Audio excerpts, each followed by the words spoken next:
توشہ خانہ کے کیس کی آپ بات کر لیجئے گا، آپ کسی اور کیس کی بات کر لیجئے گا، 2018 تک کے قوانین کے مطابق توشہ خانہ کے کیس کے لیے رسیدیں جمع کرائے جانا was enough, more than enough. They never wanted کہ تحفے کو جمع کرایا جائے، رسید جمع کرانا ہوتی تھی. ویئر ایز جب یہ عمران خان کو پکڑا گیا، توشہ خانہ کا کیس چلایا گیا، تو وہاں پر انہوں نے کہا جی انہوں نے تو جمع ہی نہیں کرایا تھا. آج ہی میری وکیل سے بات ہوئی ان کے، عمران خان صاحب کے، تو انہوں نے کہا کہ یہ 2022 کا قانون تھا، 22 یا 23 کا قانون تھا، جس میں ترمیم کے بعد، حالانکہ جس چیز میں ترمیم ہوتی ہے وہ اس ڈیٹ سے آنورڈز کی ڈیٹ، بیکورڈ پہ امپلیمنٹ نہیں. میرا آپ کی زندگی کے 2-3 سال جو ضائع ہوئے ہیں ہم کو کون واپس کرے گا؟ جناب کرامت اللہ غوری صاحب موجود ہیں. سر آپ پڑھے لکھے انسان، آپ مجھے یہ بتائیے گا کہ وکلاء نے تب ہی اس چیز کو کیوں کنٹیسٹ نہیں کیا تھا کہ یہ کیس ہی غلط ہے؟ عمران خان صاحب نے رسیدیں جمع کرائی تھی توشہ خانہ کے حوالے سے. اور آج میں آپ کو پوڈیم دے دوں گی. ایک سوال میرا یہ، اور دوسرا سوال میرا آپ سے یہ کہ آج وہ جو ٹرسٹ کے بارے میں بات ہو رہی ہے، عدالت میں یہ کہا گیا کہ کانفلکٹ آف انٹرسٹ ہے کہ اگر پرائم منسٹر، حالانکہ پرائم منسٹر نے اس سے پہلے شوکت خانم بھی بنایا، غریبوں کی، عام پاکستانیوں کی سہولیات کے لیے، تعلیم کے لیے یونیورسٹی کو پروموٹ بھی کیا، تو ہمارے وکلاء نے کیوں اس کیس کو پراپرلی فالو نہیں کیا؟ کیا فرمائیں گے؟ وکلاء نے فالو نہیں کیا یہ الگ بات ہے. بنیادی سوال یہ ہے کہ عمران خان کے خلاف جو مقدمات بنائے گئے ہیں ان میں صداقت کتنی ہے؟ یہ سارے من گھڑت مقدمات ہیں. توشہ خانہ، میں فورن سروس میں رہا ہوں، میں جانتا ہوں کہ غیر ملکی جو تحائف آتے ہیں ان کا معمول کیا ہے. توشہ خانہ میں جمع ہوتے ہیں، وہ چیزیں ساری توشہ خانے میں جمع ہوتی ہیں، اور وہاں سے اگر کسی کو وہ حاصل کرنی ہے تو اس کے لیے پہلے قاعدہ یہ تھا کہ ایک کمیٹی تھی کیبنٹ ڈویژن کی جو اس کی قیمت کا تعین کرتی تھی، اور اس قیمت کے تعین کرنے کے بعد اگر آپ 15% رقم دے کے اس کو خرید سکتے تھے. عمران خان نے اپنے دور میں یہ کیا کہ 15% سے بڑھا کے اس کو 50% کر دیا. یہ اس شخص کی دیانت کا ثبوت ہے کہ وہ یہ نہیں چاہتا تھا، اس لیے کہ وہ دیکھ چکا تھا کہ زرداری اور نواز شریف جیسے لوگوں نے، جیسے چوروں نے توشہ خانہ سے وہ گاڑیاں حاصل کیں، وہ گاڑیاں جو عرب شیوخ نے تحفے میں دی تھیں، بلٹ پروف گاڑیاں تھیں جن کو اونے پونے داموں میں خرید لیا گیا. تو عمران خان چونکہ بنیادی طور پر کھرا انسان ہے، دیانتدار ہے، لہذا اس نے یہ قانون بنا دیا کہ 15% کے بجائے 50% رقم حاصل کر کے، جو بھی اس کا تخمینہ لگایا جاتا ہے اس کا 50% حاصل کر کے وہ تحفہ لیا جا سکتا ہے. ایک بار جب وہ کوئی چیز تحفے میں خرید لے تو وہ پھر اس کی ملکیت ہو جاتی ہے. عمران خان پر یہ جو الزام لگایا جا رہا ہے کہ اس نے گھڑی فروخت کی، اگر فروخت کی تو وہ اس کی اپنی ملکیت تھی، وہ حکومت پاکستان کی ملکیت نہیں رہی تھی، اس لیے کہ عمران خان رسید جمع کرا چکے تھے. عمران خان اس کو خرید چکا تھا، رسیدیں جمع کرا چکا تھا، وہ خرید چکا تھا. لہذا یہ توشہ خانہ کا جو کیس ہے یہ صرف عمران کو مطعون کرنے کے لیے، اس کو دنیا کی نظروں میں ذلیل کرنے کے لیے بنایا گیا ہے. اور یہ سارا کھیل ہی یہ تو عمران خان کے قد قامت کو گھٹانے کا ہے. دیکھو میں اکثر کہا کرتا ہوں کہ قد تو قدرت عطا کرتی ہے، لیکن قامت انسان اپنے کردار کی بنیاد پر بناتا ہے. اور عمران خان نے جو کارنامے کیے، تم ابھی ذکر کر رہی تھی اس کے کینسر ہسپتالوں کا، اس نے القادر یونیورسٹی بنائی، اس نے گومل یونیورسٹی بنائی، یہ سب کام اس وقت کیے جب وہ اقتدار میں نہیں تھا۔ میں پچھلے پروگرام میں جمی کارٹر کے کردار سے عمران خان کا موازنہ کر رہا تھا۔ میں نے یہی کہا تھا کہ جمی کارٹر امریکہ کے صدر رہے، لیکن ان کا دور صدارت انتہائی متنازع تھا، ان واقعات سے پر تھا جنہوں نے ان کی شخصیت کو داغدار کیا، مگر وہ ہیومینٹی پہ بیس کرتے تھے۔ لیکن اقتدار چھوڑنے کے بعد کارٹر نے جو کارنامے کیے وہ اقتدار سے علیحدہ ہونے کے بعد کیے۔ عمران خان کا کارنامہ یہ ہے کہ اس نے اقتدار میں آنے سے پہلے وہ سارے کام کیے جن کا کوئی پاکستان میں تصور نہیں کر سکتا تھا۔ مجھے بتاؤ، ان موروثی سیاست دانوں نے کوئی آج تک یونیورسٹی بنائی ہے؟ کوئی ہسپتال بنایا ہے؟ بہت شکریہ۔ میں ایک چیز کے اوپر یہ کہنا چاہتی ہوں کہ ظاہر ریڈیو ویوز کے اوپر ہم اپنا تبصرہ ضرور پیش کرتے ہیں، مگر جو میرا دشمن بھی ہے میں اس کا نام رسپیکٹ سے لینا چاہتی ہوں، تو ہم کسی کو چور نہیں کہہ سکتے۔ میں معذرت کے ساتھ مجھے سر radio we cannot say these things because vlogs پہ آپ کہہ سکتے ہیں، بہت سے لوگ ان کو پسند کرنے والے ہیں، مگر ان کی چیزیں ٹائمز میگزین میں بھی یہ چیزیں آئی ہیں، مختلف جگہوں کے اوپر آئی ہیں، آپ نیو یارک ٹائمز میں بھی یہ پڑھ سکتے ہیں، پرسنٹیج کے حوالے سے بھی آپ پڑھ سکتے ہیں، مگر پاکستان کا جو قانونی نظام ہے وہ تو بدترین نظام ہے، ہمیشہ سے ہیکڈ نظام رہا، وہاں تو آج کسی کو ثابت چور کر دیا اور اگلے دن اس کو کلیئر کر دیا۔ پاکستان کا نظام تو یہ ہے، بی بی کے زرداری جیسی داغدار شخصیت کا مالک ملک کا دوبارہ صدر بنایا جا چکا ہے۔ ٹھیک سر پاکستان تحریک انصاف اور گورنمنٹ کے درمیان مطالبات مطلب مذاکرات چل رہے تھے، مگر ابھی انہوں نے کہا ہے کہ الٹیمیٹلی جو فیصلہ جنہوں نے کرنا ہے وہ لوگ آئیں، تو اور واقعی یہ کسی لحاظ سے سچ بھی ہے، اس کے بارے میں کیا کہیں گے؟ مطالبہ جائز ہے، اس لیے کہ یہ جو وزیر اعظم ہمیں نظر آتے ہیں اچھلتے کودتے ہوئے، اور ان کے جو وزراء ہیں جن کو میں مسخرہ کہتا ہوں، وہ لوگ ان کی کیا حیثیت ہے؟ ان کو عوام، یہ وہ لوگ ہیں جن کو عوام مسترد کر چکے تھے، ان کو تو ملک پر قوم پر مسلط کیا گیا ہے۔ تو عمران خان کا اور تحریک انصاف کا یہ مطالبہ 100% جائز ہے کہ وہ بات ان سے کرنا چاہتے ہیں جن کے ہاتھ میں اقتدار کی ڈوریاں ہیں۔ وہ تو یہ ڈوریاں ہلاتے رہتے ہیں اور یہ کردار مسند اقتدار پر اچھلتے کودتے رہتے ہیں، تو بات اس سے کرنی چاہیے جو فیصلہ کرنے کا مجاز ہو۔ اصل اسٹیک ہولڈر جن کو کہا جاتا ہے سیاسی اصطلاح میں، صحافت کی اصطلاح میں، اسٹیک ہولڈر سے بات کرنی ہے، اس لیے کہ جن کو ہر بات کرنے سے پہلے اپنے بائیں طرف یا دائیں طرف دیکھنا پڑتا ہو، ان سے بات کرنے کا حاصل کیا ہے؟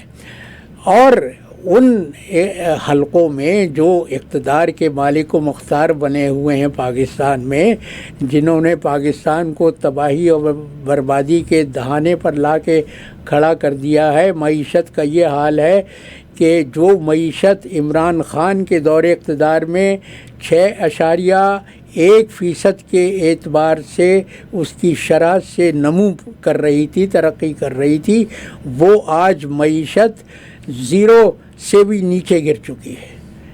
تو یہ حالات ہیں، ان حالات میں وہ عمران خان سے ڈیل کرنا چاہتے ہیں۔ عمران خان سے ڈیل کرنا چاہتے ہیں کس طرح کی؟ جس طرح کی ڈیل وہ کرنے کے عادی رہے ہیں، اس لیے کہ یہ ڈیل کرتے آئے ہیں نواز شریف اور زرداری جیسے لوگوں سے، جو اپنے تمام جرائم کو، اپنے تمام گناہوں کو چھپانے کے لیے NRO لے کر ملک سے باہر چلے جاتے تھے، اور جہاں انہوں نے اپنا پیسہ جمع کیا ہوا ہے، سرمایہ جمع کیا ہوا ہے، وہاں عیش کرتے تھے۔ عمران خان نے نہ پاکستان سے کوئی سرمایہ کمایا، نہ اس کو غیر ملک میں رکھا، اور وہ ظاہر ہے میں بار بار یہ کہتا رہا ہوں کہ عمران خان کے لیے سیاست میں آنا اقتدار کا حصول نہیں ہے۔ وہ اقتدار کو بھی پاکستانی سیاست کو کرپشن سے پاک کرنا چاہتا ہے۔ یہی عزم ہے جس کے تحت وہ کسی ڈیل کرنے کے لیے تیار نہیں ہے۔ بار بار اس کو آفر دی گئی ہے۔ تم نے ابھی ذکر کیا کہ اس سے کہا گیا کہ تم انگلستان چلے جاؤ، اس لیے کہ ہمارے جو صاحبان منصب و اقتدار ہے وہ تو اس کے عادی ہیں نا کہ ڈیل کرو، جس نے گناہ کیے ہوں اور اس کو باہر جانے کی اجازت دے دو، چلا جائے گا وہ۔ عمران خان نے نہ کوئی گناہ کیا ہے، نہ کوئی غلطی کی ہے۔ غلطیاں ضرور کی ہیں، اس نے سیاسی غلطیاں کی ہیں اپنے دور اقتدار میں، لیکن پاکستان کو لوٹا نہیں ہے، پاکستان کا مال نہیں چرایا ہے، پاکستان کی دولت نہیں لوٹی ہے، لہذا وہ ڈیل کرنے کے لیے تیار نہیں ہے۔ اور کیوں جائے؟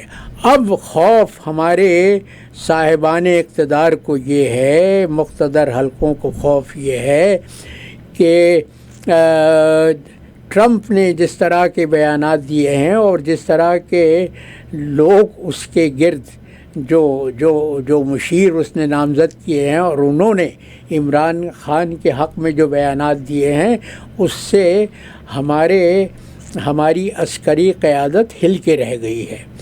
مجھے معلوم ہے، میں سفیر رہا ہوں، مجھے معلوم ہے دفتر خارجہ کے اندر جو معاملات ہو رہے ہیں، اب سارا الزام دیا جا رہا ہے اس بیچارے سفیر پر جو ابھی 2 مہینے پہلے امریکہ آیا۔ اب اس پر الزام لگایا جا رہا ہے کہ اس نے ان معاملات کو صحیح طریقے سے ہینڈل نہیں کیا۔ آپ کے امبیسڈر جو ہیں ہمارا جو وہ سفیر جو بیچارہ انتہائی بہت قابل ہے، میں جانتا ہوں، اس لیے کہ میں جب ترکی میں سفیر تھا تو وہ رضوان شیخ میرا وائس کونسل تھا استنبول میں جانتا ہوں وہ کہ بہت قابل انسان ہے، بہت قابل افسر ہے، لیکن اب اپنے آپ چونکہ معاملات ہینڈل نہیں ہو رہے، اپنے گناہوں کی سزا سامنے نظر آ رہی ہے، لہذا تمام تر ملبہ اس غریب رضوان شیخ پر گرایا جا رہا ہے، اس سے مطالبہ کیا جا رہا ہے۔ بلکہ عاصم منیر نے شہباز شریف کو حکم دیا ہے کہ واشنگٹن میں لابیسٹ کو ہائر کیا جائے تاکہ وہ 26 نومبر کو جو کچھ کیا گیا ہے اس کے پاپ کو دھو سکے۔ یہ حالت ہے۔ بھی دیکھو، ٹرمپ کے آنے سے پہلے ہی زلزلہ جب آتا ہے نا تو اس کی لہریں، اس کے اثرات پہلے سے ظاہر ہوتے ہیں۔ آج ہمارے اس وطن ثانی میں جو ہوا ہے، ہمارے وزیر اعظم نے یہ اعلان کیا ہے کہ وہ لبرل پارٹی کی قیادت سے مستعفی ہونے کو تیار ہیں۔ ہی is prepare to step down.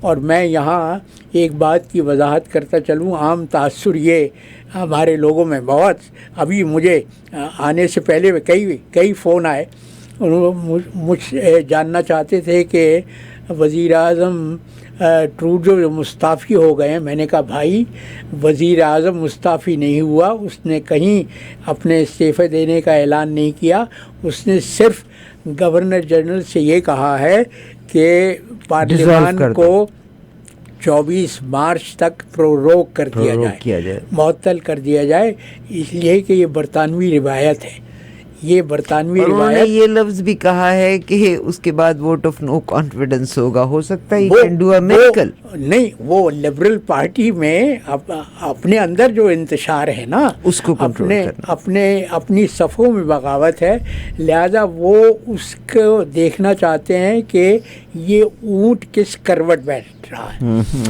تو یہ اثرات ہیں. میں کہہ رہا تھا کہ ٹرمپ نے جو بیانات دیے ہیں تم ان الٹے سیدھے بیانات کہہ سکتی ہو، لیکن ان کا اثر دنیا بھر میں ہو رہا ہے. انہی کا اثرات تھے جو لبرل پارٹی کی صفوں میں انتشار پیدا ہوا، اور اس خیال نے جنم لیا کہ جسٹن ٹروڈو آنے والے صدر ٹرمپ سے معاملات طے کرنے کے لیے موزوں شخصیت نہیں ہے. اب اسی طرح کی ہلچل ہمارے مقتدر حلقوں میں ہماری عسکری قیادت میں ہے.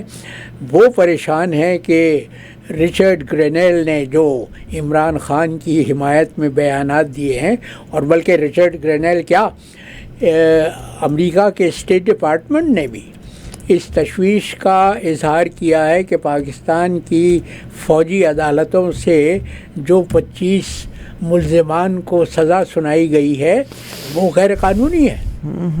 سر عمران خان کے دور میں بھی تو 30 لوگوں کو سنائی گئی تھی نا کورٹس میں. ایک غلط کام دوسرے غلط کام کو سر میں نے قرار نہیں پچھلی جب سے میں نے ہوش سنبھالی نا، میرا تجربہ یہ ہے کہ ہر پولیٹیکل پارٹی نے جو کچھ بویا خود کاٹا. یہ تو قدرت کا قانون ہے بی بی. ہر شخص جو بوتا ہے، جو عمل کرتا ہے، اس کا وہ کیا اس کے سامنے آ جاتا ہے. یہ تو قدرت کا قانون ہے. سر آج پولیٹیکل مجھے لگتا ہے پوری دنیا میں، یہ سال تو ویسے بھی 2024 تو میکسیمم الیکشن ہوئے پوری دنیا میں، کینیڈا بھی ٹربل میں چلا گیا. اور کینیڈا کی آج جسٹن ٹروڈو نے یہ بھی کہا کہ سب سے لمبی مائنورٹی کی گورنمنٹ تھی اور الحاق کے ساتھ چلی، یعنی این ڈی پی نے. اگر ہم پچھلی ہسٹری بھی دیکھ لیتے ہیں مخلوط، تو این ڈی پی نے کبھی بھی الائنس ان کا کنزرویٹیوز کے ساتھ نہیں ہوا، یہ لبرلز کے ساتھ کرتے رہے. مگر اور مجھے لگتا ہے انہوں نے بھی اپنا تھوکا چاٹ لینا ہے، یعنی you know he will definitely eat his own words. جناب جگمیت سنگھ صاحب نے آج یہ کہا ہے، ہمارے جو لیڈر ہیں این ڈی پی کے لیڈر ہیں جگمیت سنگھ، انہوں نے کہا ہے کہ این ڈی پی اگر اگلے الیکشن میں پھر مائنورٹی ہوئی تو وہ ٹروڈو صاحب کے سکسیسر کے ساتھ الائنس نہیں کرے گی، حالانکہ الائنس پھر ہوگا اگر مائنورٹی آتی. این ڈی پی کی تاریخ ہے کہ اس نے کبھی ٹوریز کے ساتھ کوئی الحاق نہیں کیا ہے. مگر مطلب isn't it too early to say کہ ہم ان کے سکسیسر کے ساتھ الحاق نہیں کریں گے، کیونکہ وقت پہ تو آنا. تو سیاستدان مطلب نہیں بیوی، مجھے لگتا یہ ہے کہ جگمیت نے کینیڈا کے ووٹرز کو آگاہ کیا ہے کہ دیکھو، تم اگر ٹوریز کو ووٹ دو گے تو تم اس خوش فہمی میں مت رہنا کہ ٹوریز کی حکومت بن جائے گی ہمارے ساتھ الحاق کر کے. میں سمجھتا ہوں کہ جگمیت نے ایک اعتبار سے لبرل پارٹی کے حق میں انہوں نے کہا ہے، میں کوٹ اینڈ کوٹس میں ان کا بیان آپ کے ساتھ شیئر کر لیتی ہوں اگر ہم اس کو کلیئر ورڈز میں آپ کے ساتھ شیئر کریں. جگمیت سنگھ نے کہا ہے کہ وہ لبرل پارٹی میں جسٹن ٹروڈو کے سکسیسر کے ساتھ الحاق نہیں کریں گے، نو الائنس ود ہم. تو یہ تو کلیئر میسیج ہے نا کہ اگر مائنورٹی گورنمنٹ ہوئی تو ہم ان کے ساتھ الائنس نہیں کریں گے. لیکن ساتھ یہ بھی کہہ دیا کہ ہم ٹوریز کے ساتھ کوئی الحاق نہیں کریں گے. یہ نہیں کریں گے، کوئی ایسی بات نہیں کی. وہ تو پھر اگر مائنورٹی ہوگی تو کوئی بھی حکومت نہیں بنا. انہوں نے کوٹ Singh says N D P won't support Trudeau's successor. ٹھیک ہے. اینی ویز کیسے کنکلوڈ کریں گے آج کے پروگرام کو؟ یہ تو آنے والی ہوا کا رخ بتائے گا کہ نہیں، مگر سر اگر آپ ہسٹری کو چیک کرتے ہیں نا تو یہاں 9 سے 10 سال کی ہسٹری ہے. 9 سے 10 سال کے بعد، کیونکہ کینیڈا میں 2 ہی پارٹیاں ہیں، پاکستان زندہ باد. پاکستان میں تو آپ کی اسٹیبلشمنٹ نے پہلے MQM بنا دی، پھر جماعت اسلامی بنا دی، پھر انہوں نے PTI بنا دی، پھر انہوں نے مختلف پارٹیوں کو بناتے چلے گئے. اور ہے تحریک لبیک یا رسول اللہ بنا دی. ہمارے یہاں تو جمہور، اچھا یہاں پہ تو 2 ہی پارٹیاں ہیں بڑی. اور کیسے کنکلوڈ کریں گے آج کے پروگرام کو آپ ذرا؟ پاکستان کے حوالے سے تو میں یہ کہوں گا کہ پاکستان کے مقتدر حلقے بہت خوف میں مبتلا ہیں. اللہ کا خوف نہیں ہے انہیں، اللہ کا خوف نہیں ہے، انکل سیم کا خوف ہے کہ انکل سیم اگر عمران خان کے حق میں بول اٹھتے ہیں، اگر بول پڑتے ہیں، مطالبہ کرتے ہیں کہ عمران خان کو رہا کیا جائے، تم نے اس کو غیر قانونی طور پہ جیل میں رکھا ہوا ہے، تو پھر انکار کیسے کریں گے؟ اس لیے کہ ہماری تاریخ تو آج کی نہیں ہے، یہ 70 برس کی تاریخ ہے کہ واشنگٹن سے جو حکم آ جائے وہ ہماری عسکری قیادت کے لیے پھر اس سے مفر ممکن نہیں ہے، ممکن نہیں ہے. بہت شکریہ. تو آج میں نے یہ قطع اسی پس منظر میں کہا ہے. جی سر. جمال صاحب سنیے کہ خوف خدا نہیں ہے، چچا سام کا ہے خوف. خوف خدا نہیں ہے، چچا سام کا ہے خوف. ناراض ہو گئے تو اندھیرا ہے 4 سو، ناراض ہو گئے تو اندھیرا ہے 4 سو. ان کا نقیب کرتا ہے عمران کا سوال، ان کا نقیب کرتا ہے عمران کا سوال. آتی یزیدیوں کو ہے خطرے کی اس سے بو، آتی یزیدیوں کو ہے خطرے کی اس سے بو. بہت شکریہ جناب کرامت اللہ غوری صاحب سے ہم نے آپ کی بات کری. ایوری منڈے کو آپ کی ملاقات ہوتی ہے.